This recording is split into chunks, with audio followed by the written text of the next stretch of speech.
ஆலி திரைப்பட ட்ரெய்லர் மற்றும் டீசர் பாடல் இந்த காட்சிகளை கண்டுகளிக்க உதவி தந்திருக்கின்ற பத்திரிகை ஊடக கலை உலக சகோதரர்களே, சிறப்பு அழைப்பாளர்களே, எனக்கு முன் பேசிய இந்த படக்குழுவினர்களே, இங்கே எல்லாரை பற்றியும் தொடர்ந்து பேசுனால அந்த பேர் வரும்போது நான் பேசுகிறேன். இந்த படம் முதல்ல நமது இயக்குனர் மாதவ ராமதாஸ் சொல்லும் போது, ஏன்னா அவருக்கு மேல் விலாசம் ஒரு படம் பண்ணியிருந்தார். நீங்கள் பார்த்தீங்களா என்னன்னு தெரியல. ஒரு கோர்ட் ரூம்குள்ளே ஒரு கதையை பண்ணியிருப்பார். ஒரு கோர்ட் மார்ஷல் சம்மந்தப்பட்ட பார்த்திபன் நடித்த அந்த படம். அந்த படத்தை நான் பார்த்தேன். அந்த கோர்ட் ரூம் விட்டு அங்கே ஒரு ரீசஸ் அப்படின்னு சொல்லுவாங்க, ஒரு அட்ஜாயின்மெண்ட் மாதிரி இருக்கும். சரி, இப்போ வெளியே போவார் போல இருக்குது அப்படின்னு பார்த்தா அந்த 2 கேரக்டர் உள்ளே நிற்க வச்சுருவார். கோர்ட் ரூமில் பேசிகிட்டு இருப்பாங்க. So never he went out accept ஒரு சின்ன ஒரு ஃப்ளாஷ் சொல்கிறதுக்காக வெளியே போயிருந்தார். இது ஒரு வித்தியாசமான திரைப்படமாக நான் பார்த்தேன்.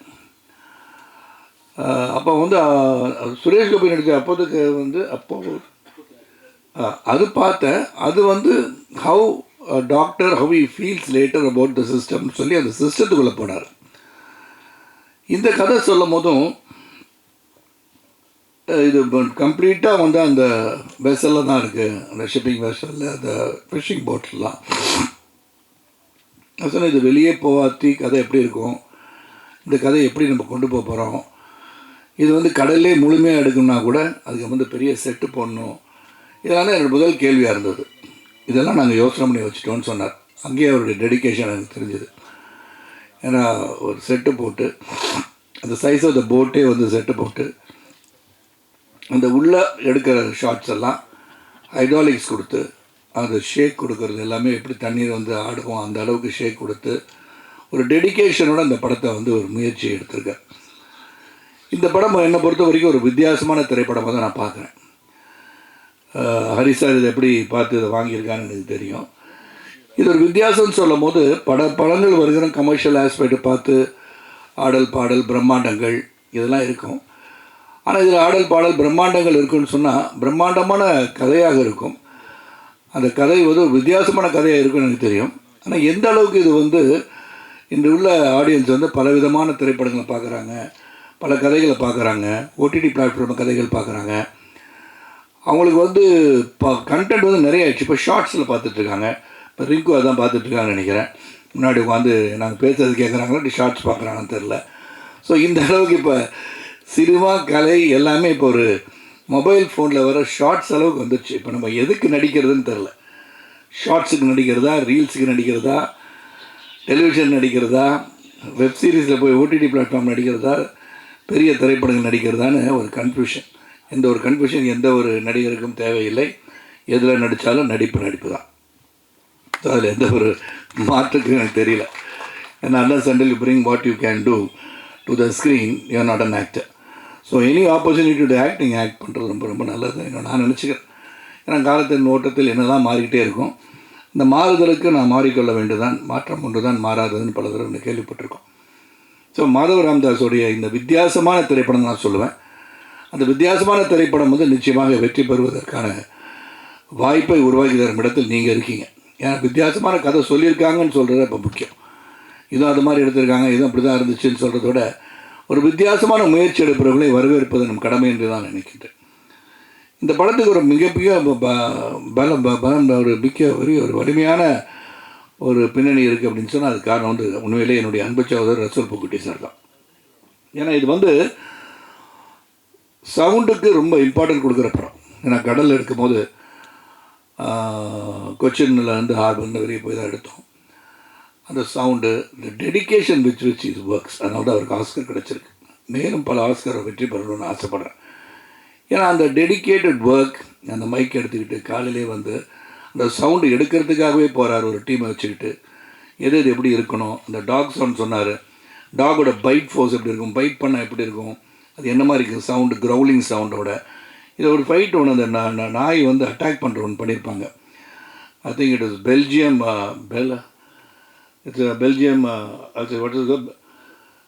மேலனாய். பெல்ஜியன் மேலனாய் தான் அந்த நடிச்சிருக்க இன்னொரு கதாபாத்திரம். அது கதாபாத்திரம் நான் சொல்லும் கூட வந்துட்டுருக்கனால அதோட ஒரு ஃபைட்டு வந்து பண்ணியிருப்பாங்க. அதை சொல்ல வேணாம்னு பார்க்குற யாரோட ஃபைட் அப்படின்னா உங்கள் கூடயான்னு கேட்டால் நிச்சயமாக என் கூட இல்லை. அது என் கூடயே சுற்றிட்டு இருக்கிற அந்த பேரெல்லாம் யாருக்கு அடிக்குது, யாரை வந்து இது பண்ணுறதுன்னு பார்க்கணும். அண்ட் இது வந்து எடுக்கிறது எவ்வளோ கஷ்டமாக இருந்திருக்கும்னு யோசனை பண்ணி பாருங்கள். ரொம்ப சிறப்பாக வந்து அந்த ட்ரெயினர் அந்த வண்டர்ஃபுல் ஜாப்னு சொல்லணும். ஏன்னா அதை பார்த்தோம் உண்மையை மெய்சிலிருக்க வைத்ததுன்னு சொன்னால் அது கொஞ்சம் மிகையாகாது. அப்புறம் ப்ரொடியூசர் சஜித் ஒரு ப்ளசன்ட் பர்சன். அதாவது இன்றைக்கி வந்து ஹரி சார் சொன்னது மாதிரி இன்றைக்கி திரைப்படங்கள் எடுப்பது என்பது அந்த எடுத்து ரிலீஸ் பண்ணுறது ரொம்ப ரொம்ப கஷ்டமாக இருக்குது. பல படங்கள் ஓடிடி பிளாட்ஃபார்மில் வாங்கின பிறகு தான் ரிலீஸ் ஆகும். ஓடிடி பிளாட்ஃபார்ம் நிர்ணயம் செய்த பிறகு தான் அந்த படம் வந்து திரைக்கே வரும் அப்படின்னு சொல்லும்போது நாம் அதை மாற்ற முடியுமா என்று சிந்திக்க சூழ்நிலை போயிட்டுருக்கோம். நான் ஏற்கனவே வேறு ஒரு மீட்டிங்கில் சொன்னேன், 50 நாட்களுக்கு பிறகு ஓடிடி பிளாட்ஃபார்ம் படத்தை ரிலீஸ் பண்ணால் இந்த படத்தை தியேட்டரில் போய் பார்ப்போம் என்ற ஆசை ஆடியன்ஸுக்கு வரும்னு நான் நினைக்கிறேன். வேணாம், அது நடந்தால் ரொம்ப சந்தோஷப்படுவேன்.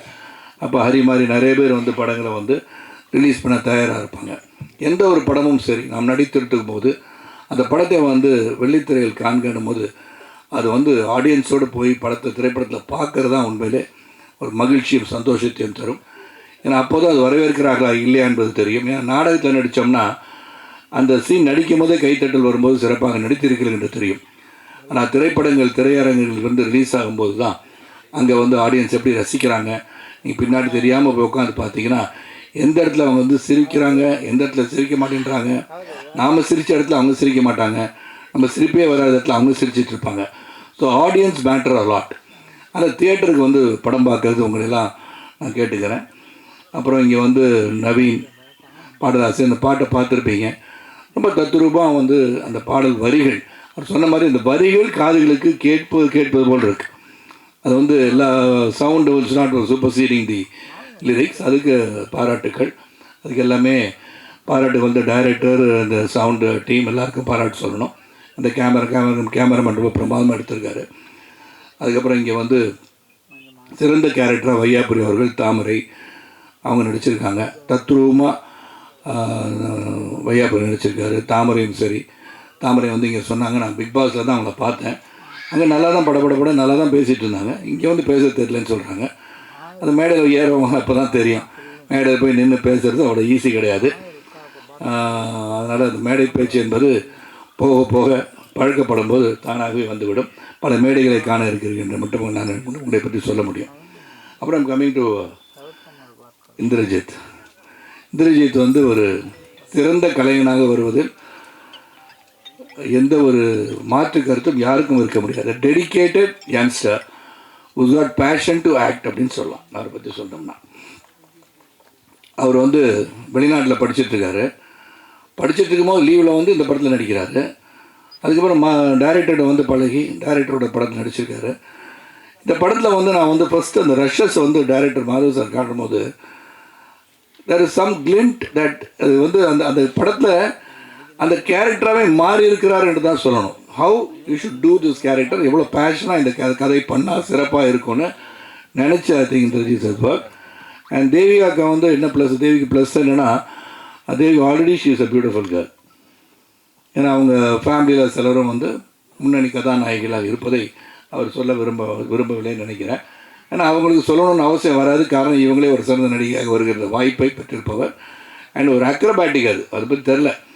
அவங்க வந்து ஒரு இங்கே வந்து பத்திரிகை சகோதரர்களும் ஊடகங்களும் இங்கே வந்து சிறப்பு அழைப்பாளர்களும் நீங்கள் வந்து தேவிகாவை வச்சு ஒரு சிறந்த ஒரு ஸ்டண்ட் படத்தை எடுக்கலாம். நீங்கள் அந்த பாடல் காட்சியில் பார்த்தீங்கன்னா தெரியும், பின்னாடி சோஃபாலேருந்து பல்ட்டி அடித்து என் பக்கத்தில் வந்து உட்காந்துருப்பான். நான் வந்து ஒரு தடவை 2 தடவைக்கு மேலே பண்ணாதீங்க, கழுத்து உடைய போகுதுன்னு. இல்லை நான் பண்ணிடுறது 10 தடவை பண்ணால் 10 தடவை பண்ணுறாங்க. அண்ட் பைக்கு ஃபோட்டோகிராஃபியில் ஆசை. ஸோ இந்த கலை உலகத்தை ரசிப்பவர் Devika. So she's got a very bright future as ரசப்பகுடி. அது மாதிரி ஹரிசாருக்கு நன்றி. அப்புறம் கேரளா டிஸ்ட்ரிபியூட்டருக்கு நன்றி. வையாபுரி கூலிங் கிளாஸ் மாட்டார், எதுக்குன்னு தெரியல, தெரியுது இந்த மாட்டுக்கு. அதான் இப்போ தான் ஸ்டைல், அதுதான் ஸ்டைல். இப்போ நம்ம கண் மற்றவங்க தெரிஞ்சிடக்கூடாது. நம் கண்கள் பேசுவது என்ற காரணத்தினால், கண்கள் என்ன பேசுகிறது தெரியாத காரணத்தினால் நிறைய ஒரு கண்ணாடி அறிந்து கொள்கிறார் என்று நான் நினைக்கின்றேன். இருங்க சார், கடைசியாக தான் சொல்ல முடியும் சார். அதுதான் இந்த படத்தோட கதாநாயகனை எல்லோரும் சொல்ல மாதவ, ரஜித் சார், சங்கர் சார், அவங்க நண்பர் சொல்லிட்டேன். இந்த படத்தில் முக்கியமாக நீங்களாம் சந்தோஷப்படுவீங்க. ஏன்னா இந்த காட்சியில் அந்த நிக்கில் முருகன் என்ற அன்பு சகோதரர் அவர் வந்து இந்த படத்தில் ஒரு முக்கிய பாத்திரம் வந்து குரல்கள் வந்து வெளியே தான் கேட்டுட்ருக்குன்னு அந்த படத்தில் முதல்ல அவர் குரல் கேட்க வேண்டிய ஒரு சூழல் உருவாயிடுச்சு. இந்த குரலை போய் முதல்ல போட்டாங்களே அப்படின்னு கொஞ்சம் இருந்து கட் பண்ணிடலாமா, அந்த நாளெலாம் கட்டி தூக்கி போட்டுருவாங்க. ஆனால் தூக்கி போட முடியாத இடத்துல கரெக்டாக ஃபிக்ஸ் பண்ணிக்கிட்டாங்க. சரி எப்படி தூக்கி போடாது என்ன பண்ணுறது சொல்லி தூக்கி போட்டு மிதிக்கிற மாதிரி காட்சி வருவான்னு பார்த்தேன், மாட்டிச்சேன். அது வந்து நல்லா நான் சொன்ன நிற்கல தெரியாதனமாக இமோஷனலாக நடிப்பேன், உண்மையில் அடித்தாலும் அடிப்பேன் அப்படின்னு சொன்னேன். ஆனால் அதுக்கு தகுந்த மாதிரி ஈடு கொடுத்து என்னை எதிர்த்து பேசுகின்ற வசனங்களை நீங்கள் பார்க்க வேண்டும். அது வந்து மனசில் இருந்ததெல்லாம் பல பேருக்கு இருக்கலாம், இவர் ஏதாச்சும் எதிர்த்து பேசணும் முறைக்கணும் அப்படின்றது. இந்த மாதிரி சினிமாவில் நீங்கள் நடிங்க, அப்போ இந்த காட்சிகளுக்கெல்லாம் நடிக்க முடியும். நடித்தார், என்கிட்ட வந்து எதிர்த்து பேசினார். அதுக்கு என்ன விடை கிடைத்தது என்று சொன்னால் மிதித்து அவரை தூக்கி போடுகிற அளவிற்கு எனக்கு ஒரு வாய்ப்பு கிடைத்தது. மிக மிக சந்தோஷம்.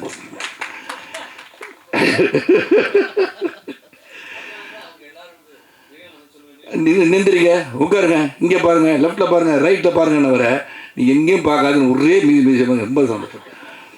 ஸோ நிக்கில் வந்து ஒரு பெரிய சப்போர்ட். ஏன்னா திரையுலகத்தில் வந்து பார்த்தீங்கன்னா ட்ரெஸ்ஸை மாற்றிக்கிட்டு இருக்க ஒரே ஒரு ஆள் அவள் தான். ஒரு நாளைக்கு 10 ட்ரெஸ்ஸு மாற்றுவார்.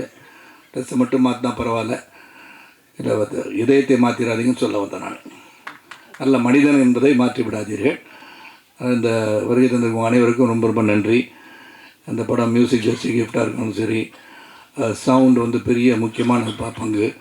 எனக்கு கொடுக்கப்பட்ட கதாபாத்திரம் நீங்கள் பார்த்துருப்பீங்க, கிளிம்ஸஸில் பார்த்துருப்பீங்க. ஒரு நெகட்டிவ் ஷேட் இருக்கிற படம் அப்படின்னு சொல்லும் போது ஐ ரியலி கெட், நான் கேள்விகள் கேட்க தான் செய்வேன். ஆனால் இன்றைக்கி வந்து நெகட்டிவாக இருக்கிறவங்க தான் வெற்றி பெறுறாங்க. ஏன்னா இன்றைக்கி வந்து நீங்கள் வந்து கதாநாயகன் என்று சொன்னால் நல்லவனாக இருந்தால் மட்டும் கதாநாயகன் இருக்க முடியாது. அவன் என்னென்ன தப்பு பண்ணுறானோ அவன் தான் கதாநாயகன். வில்லன் பிகம்ஸ் அ ஹீரோ, அந்த hero becomes a villain these days. நான் கலை உலகத்தை பற்றி பேசுகிறேன், நீ வேற எதுவும் எடுத்துக்கூடாது. ஏன்னா அப்படி தான் இருந்துச்சு. ஏன்னா புஷ்பா 2ல் வந்து பாவம் அதில் வந்து அவர் வந்து செம்மரம் கடத்திட்டுருக்காரு, அவர் தானே ஹீரோ. ஏன்னா அந்த பாவம் ஃபாசில் வந்து gets beaten till the end is not able to கேட்ச்ங்கிற மாதிரி இருக்குது. அந்த மாதிரி இன்றைக்கி வந்து காலங்கள் மாறிவிட்டன. ஆனால் எதை நோக்கி போது ஒரு கதை வித்தியாசத்தை தேவைப்படுகிறது. அந்த வித்தியாசத்துக்கு பயன்படுத்துறது தவறு என்பதை உணர்த்துகின்ற காட்சிகளும் வந்து விடுகிறது. அதனால் அது ஒரு டிஸ்க்ளைமர் மாதிரி போட்டுடுறோம். ஆனால் இந்த படம் வந்து என்னை பொறுத்த வரைக்கும் இது வந்து மிகப்பெரிய கலெக்ஷன், 1000 கோடி கலெக்ட் பண்ணோம், 3வது நாளே வெற்றி விழா கொண்டாடுவோம் அப்படின்னு நான் சொல்ல மாட்டேன். இதை பொறுத்த வரைக்கும் ஒரு நல்ல கதை, ஒரு சிறந்த இயக்குனர், வித்தியாசமாக சிந்திக்கின்ற ஒரு இயக்குனர் எப்படி மேல் சம்பப்ப எல்லாம் பண்ணாரோ அதே மாதிரி இந்த படத்தையும் நான் இதுக்குள்ளே தான் சார் பண்ணணும் அப்படின்னு ஃபீல் பண்ணியிருக்கேன். கதை வெளியே போயிட்டு வந்தாலும் இதுக்குள்ளே நடக்கிற இந்த சம்பவம் அண்ட் அதில் நடக்கிற emotions between me and Indrajith and performance orient film, இதை வந்து கடுமையாக பேசுவதும் சரி, கடுமையாக நடந்து கொள்வதும் சரி, அந்த போட்டில் எடுக்கிறதுக்கு நாங்கள் பட்ட கஷ்டங்கள், அதுக்கப்புறம் அந்த இறுதியில் என்ன நடந்ததுன்றது வெரி இமோஷ்னலாக வந்து அந்த கதையை வந்து ராம்தாஸ் சார் சொல்லியிருக்காங்க. Thank you for giving me this opportunity director sir. நீங்கள் வித்தியாசமான படங்களை எடுங்க, do not deviate from what thoughts you have. ஏன்னா அதை டிவியேட் பண்ணாமல் நான் இந்த மாதிரி எடுக்கலாமா, இப்படி வேறு வித்தியாசமாக படம் பண்ணலாமா அப்படின்னு நினைக்கணும்னு அவசியமே கிடையாது. Keep your genre and make it more interesting and commercial. ஏன்னா கமர்ஷியலாக இருந்தால் தான் you will be look back and people will start looking at you. Because producer அவர் பணம் சம்பாதிக்கணும், டிஸ்ட்ரிபியூட்டர் பணம் சம்பாதிக்கணும். ஸோ இந்த படத்துக்கு வந்து நீங்கள்லாம் வந்து உங்கள் ரிவ்யூஸ், நீங்கள் படம் பாருங்கள்.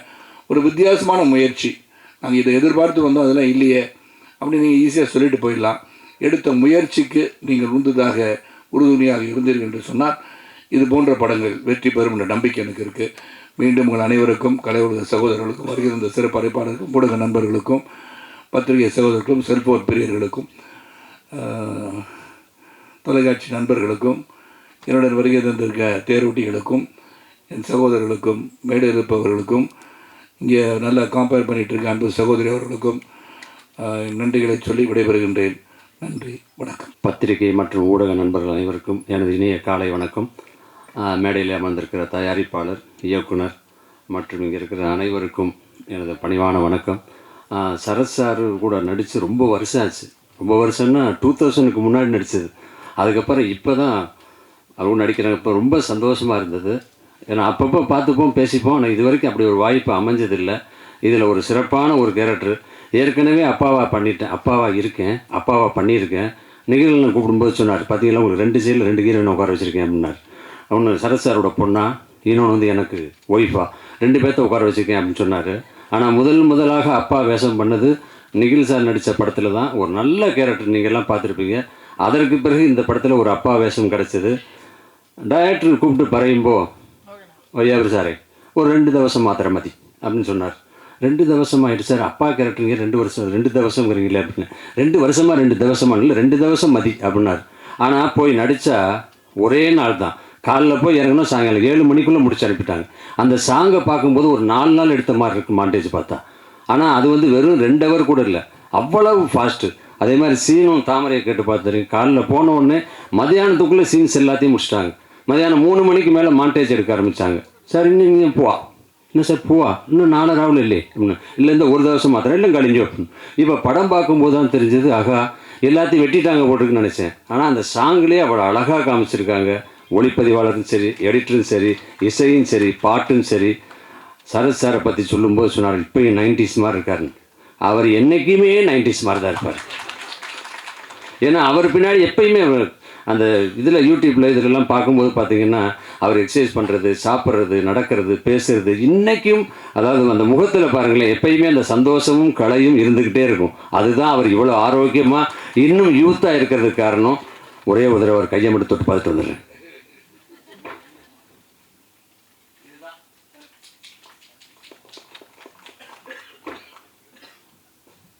அப்புறம் வந்து உட்காந்தோடனே ஹீரோயின்கிட்ட கேட்டேன், என்ன என் கூட பையனாக நடித்தார் அந்த ஹீரோ வரலையான்னு. என்ன ஹீரோ வரலையா வந்தால் உங்கள் பக்கத்தில் உட்காந்துக்கல அவர் தான் அப்படின்னு. அவர் ஒரு மினி சரத் சார் மாதிரியே இருக்கார் பாருங்க. ஆனால் படத்தில் பார்க்கும்போது குடுமையெல்லாம் வச்சுக்கிட்டு அப்படியே இப்போ ஒரு அப்பாவே அப்படி இருந்தது. என்னப்பா இப்படி மாதிரி ஹீரோ மாதிரி வந்திருக்கு. என்ன நான் ஹீரோ தாங்க, ஆல்ரெடி இப்போ வேறு 4-5 ப்ராஜெக்ட் போயிட்டுருக்குனார். அந்தளவுக்கு ஒரு சிறப்பான அத்தனை நடிகர்களும் யதார்த்தமாக ரொம்ப சிறப்பாக நடிச்சிருக்காங்க. அதுக்கு காரணம் இயக்குனர், ஒளிப்பதிவாளர், தயாரிப்பாளர். இவங்க எல்லாரும் இந்த தாமரை சொல்லும்போது சொன்னாங்க, மலையாளத்தில் தடுமாறினார், பேச தடுமாறினார். ஆஹா அவ்வளவு அழகா. அதாவது நம்ம எல்லாம் மலையாளத்தில் அபிநயிக்கான்னு ஆசைப்படுது, ஆனால் மலையாள டைரக்டர்கள்லாம் தமிழில் படம் எடுக்கான்னு ஆசைப்படுறாங்க. ஆனால் அவ்வளவு திறமையாக அழகாக ஒரு கதை பண்ணியிருக்காங்க. ஆளி பிப்ரவரி 27 ரிலீஸ் ஆகுது. உங்கள் கூட சேர்ந்து நானும் பார்க்க ஆவலாக இருக்கேன். இந்த படம் வெற்றி அடைய எனது மனமார்ந்த வாழ்த்துக்கள். நன்றி, வணக்கம். ஹாய், எல்லாருக்கும் வணக்கம். தமிழ் வந்து இது என்னோட 3rd project. First one was Emoji web series, second YOLO, and இதுதான் ஆழி. And at last it's going to release on February 27th. இது முடிஞ்சு ஐ திங்க் ஒரு 3 இயர்ஸ்க்கு மேலே ஆயிடுச்சு. அண்ட் நான் இதில் வந்து சரத் சாரோட பொண்ணாக தான் நடிச்சிருக்காங்க. சின்ன வயசுலேருந்தே எனக்கு சரத் சார் மூவிஸ் ரொம்ப பிடிக்கும். ஐ திங்க் கிறிஸ்டியன் பிரதர்ஸில் வந்து Karim Lala character, it was super. And I think 2011 தான் அது ரிலீஸ் ஆகிருக்கு. ஐ வாஸ் 8 இயர்ஸ் அந்த டைமில். ஸோ அப்போ முதல்ல எனக்கு ரொம்ப பிடிக்கும். அண்ட் தமிழில் வந்து நம்ம ரோசாப்பூ, சின்ன ரோசாப்பூ எல்லாமே சூப்பராக இருக்குது. அண்ட் ஆஃப் ஸ்க்ரீனில் கூட எனக்கு அப்பா மாதிரி தான் இருந்துச்சு. அந்த மாதிரி விஷயங்களை தான் சொல்லி தந்தேன். So thank you so much. And நம்ம director Ramdas sir, is a Malayali director. என்னோட லைக் மலையாளத்தில் வந்து ரொம்ப ஃபேன்ஸ் இருக்காங்க நம்ம டைரக்டருக்கு. என்னோட like when I was in college என்னோட சாருக்கெல்லாம் வந்து ரொம்ப பிடிக்கும், மை டீச்சர்ஸுக்கெல்லாம் வந்து ரொம்ப பிடிக்கும் சாரோட மூவிஸ். ஸோ நம்ம சஜித் ஏட்டம் producer, thank you so much for giving me such opportunity to act in this movie. And sound வந்து Rasool Pookutty sir, thank you so much. Because அவங்க நமக்கு தெரியும் எப்படி இருக்கும். Is a Oscar winner too. And நம்ம சாங்ஸ் வந்து ஜாஸ்தி கிஃப்ட். அண்ட் எனக்கு மலையாளத்தில் வந்து லஜ்ஜாவதியே அந்த songs it's very famous in Malayalam. So அவங்க கூட இப்படி நடிக்க லைக் இந்த மாதிரி ஒர்க் பண்ணது ரொம்ப சந்தோஷமாக இருக்குது. அண்ட் என்னோட co actor Indrajith, hey have done an amazing job. And எல்லாருக்கும் வந்து ரொம்ப நன்றி. நம்ம like DOP, cinematography team, direction team எல்லாருக்கும் வந்து ரொம்ப நன்றி. And thank you so much for coming here. And நீங்கள் தான் நம்ம படம் அடுத்த இடத்துக்கு எடுத்துகிட்டு போகணும். So thank you so much. Sir எனக்கு வந்து இது ஃபஸ்ட்டு மேடைங்க சார், எனக்கு கொஞ்சம் படபடன்னு இருக்குது. முதல்ல எல்லாத்துக்கும் நன்றி சார். இந்த ஆலி படத்துக்கு எனக்கு வாய்ப்பு கொடுத்ததுக்கு ரொம்ப ரொம்ப நன்றி. ரொம்ப சந்தோஷமாக இருக்குது. ஃபஸ்ட் டைம் வந்து இந்த ஸ்க்ரீனில் என்னை பார்க்குறப்போ பயங்கர சந்தோஷமாக இருக்குது. நான் வந்து மேடை நாடகத்திலேருந்து நான் பிக் பாஸ்க்கு வந்தேன். அப்போதைக்கு வந்து நான் சரத்குமார் சாரை வந்து இந்த பணப்பெட்டி வைக்கையில தான் பார்த்தேன். இன்றைக்கி நேரில் பார்க்கையில எனக்கு பயங்கர சந்தோஷமாக இருக்குது. அன்றைக்கி இந்த பணப்பெட்டியை தூக்கிட்டு வந்திருக்கலாம் சார் நான். ஆமாம், இன்றைக்கி பார்த்தது ரொம்ப சந்தோஷமாக இருக்குது. சார் படத்தில் நான் கொஞ்சம் நடிச்சிருக்கேன்றப்போ எனக்கு பயங்கர சந்தோஷமாக இருக்குது சார். எங்கள் வீட்டில் எல்லோரும் பயங்கரமாக சந்தோஷப்பட்டாங்க சார். டைரக்ட் சார் ரொம்ப நன்றிங்க சார். சின்ன சின்ன டைலாக் கூட எனக்கு தமிழே தள்ளாப்பலா சார். இதில் வந்து அவங்க மலையாளத்தில் வேறு பேசிட்டு எனக்கு புரிய வைக்கிறதுக்குள்ள நான் ரொம்ப கஷ்டப்பட்டார் சார். ரொம்ப ரொம்ப நன்றிங்க சார். புட்டி சார் ரொம்ப நன்றி. கொஞ்சம் படப்படப்பாக பயமாக இருக்குது முதல் மேடங்கவும். நான் அடுத்தடுத்துலாம் வாய்ப்புற நல்லா பேசுகிறேங்க சார். ரொம்ப ரொம்ப நன்றி எல்லாத்துக்கும்.